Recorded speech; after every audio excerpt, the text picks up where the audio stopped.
What's the story lads और किदाम welcome to the new vlog this is Rover. तो भाई आज के व्लॉग में बात करते हैं आयरिश नेशनलिटी को लेके, आयरिश सिटीजनशिप को लेके कि आयरिश सिटीजनशिप जो आयरलैंड में बंदे लीगली रहते हैं वो कितनी देर बाद आयरिश सिटीजनशिप अप्लाई कर सकते हैं। इसमें आते हैं भाई स्टूडेंट भी, वर्क परमिट्स होल्डर भी, ठीक है, डिपेंडेंट्स भी और स्टैम्प फॉर यू फैम भी सब आते हैं यार। तो कौन कौन कब कब किस किस टाइम पे आयरिश पासपोर्ट अप्लाई कर सकता है, और स्पेशली भाई जो स्पाउस आते हैं ऑफ आयरिश नेशनल, कि जिनकी वाइफ है, स्पाउस वगैरह हैं, हस्बैंड वगैरह हैं, वो अगर उन्होंने आयरिश नेशनल से शादी करी है तो वो कितनी देर बाद अपना आयरिश सिटीजनशिप भाई अप्लाई कर सकते हैं। तो आज के ब्लॉग में इसी के बारे में बात करते हैं। तो कोई भी मेरे चैनल पे न्यू है तो भाई सब्सक्राइब करना ना भूलें। तो फिर करते हैं आज के ब्लॉग की शुरुआत।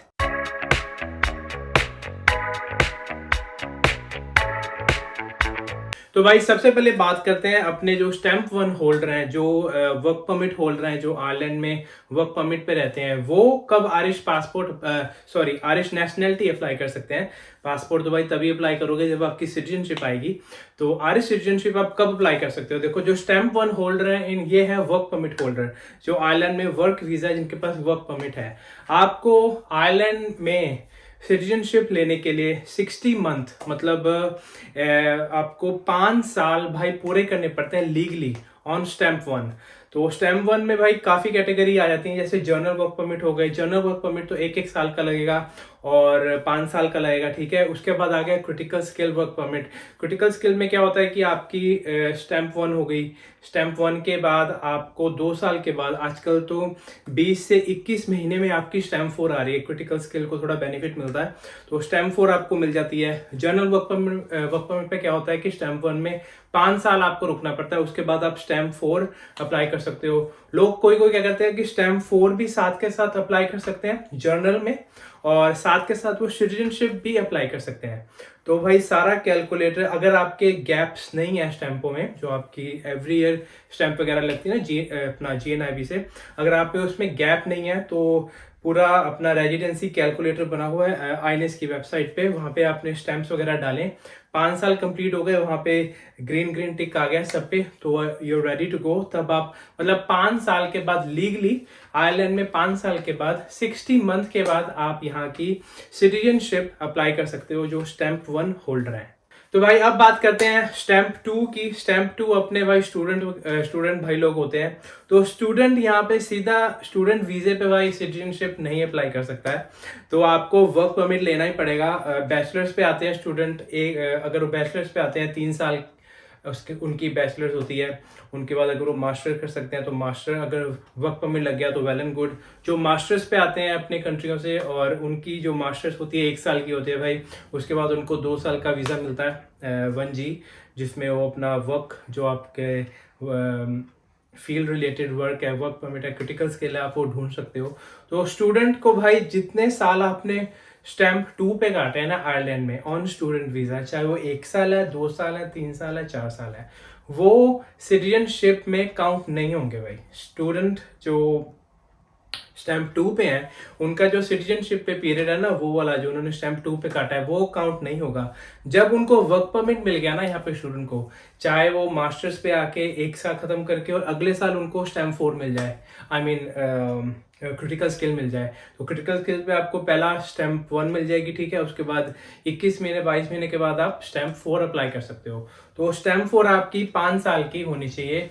मतलब जो अगर सपोज करो कि स्टैम्प टू वाला कोई भी स्टूडेंट आया है 2 साल पहले, 3 साल पहले, ठीक है, और उसके बाद उसको फिर स्टैम्प वन मिली है, ठीक है, मतलब जर्नल जो आया है बैचलर्स पे जो स्टूडेंट आया उसको स्टैम्प वन मिली है, और स्टैम्प वन के बाद भाई आपके 5 साल काउंट होंगे।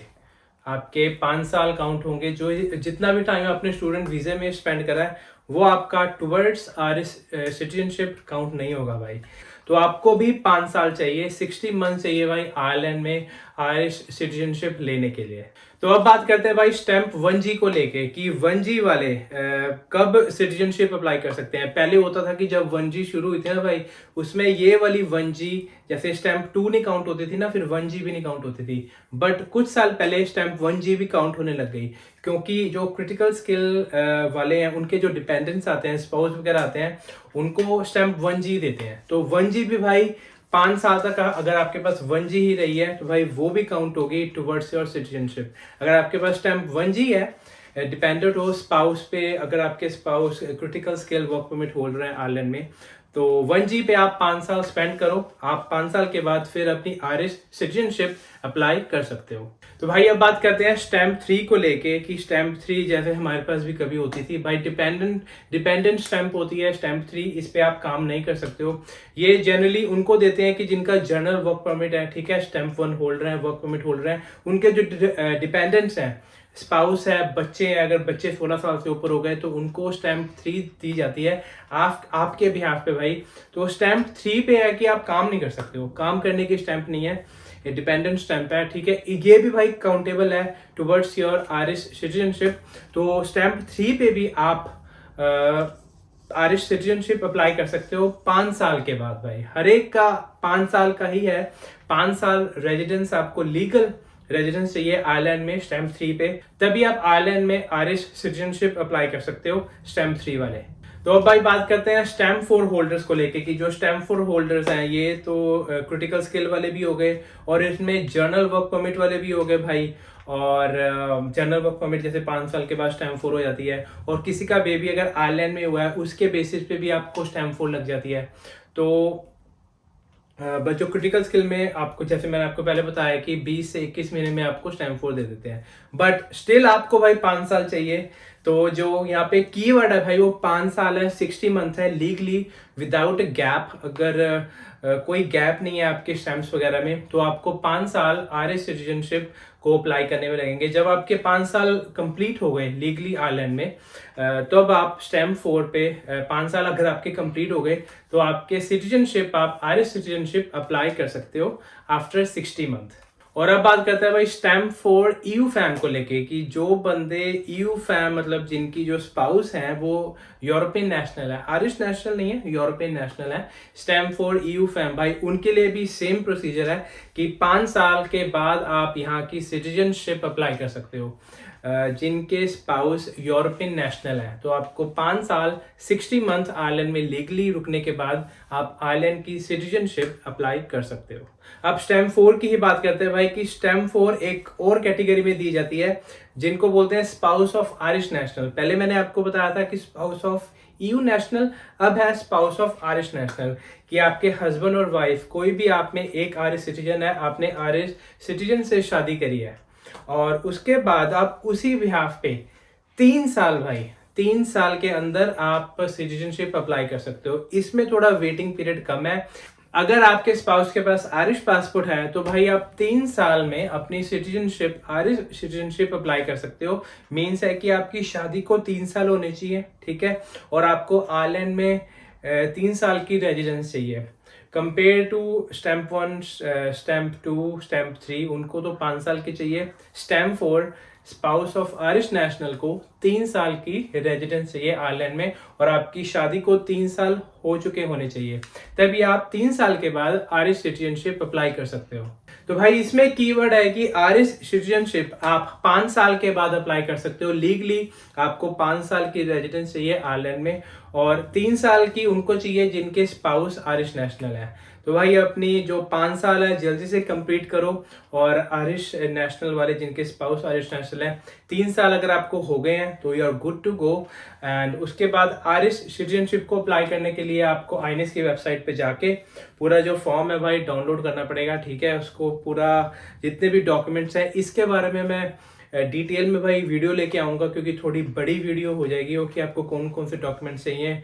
और आजकल जो पॉइंट सिस्टम आ गया है वो भी, क्योंकि हमारे टाइम में तो पॉइंट सिस्टम भाई कुछ भी नहीं होता था, बट आज के टाइम में रिसेंटली पॉइंट सिस्टम शुरू हुआ है। तो मतलब इसके बारे में मैं डिटेल में वीडियो लेके आऊँगा कि आयरिश सिटीजनशिप आप के डॉक्यूमेंट्स में क्या क्या आप उसमें रिक्वायरमेंट है और कितनी की फीस है, मतलब पूरी डिटेल आपको एक वीडियो में जल्दी लेके आऊंगा भाई।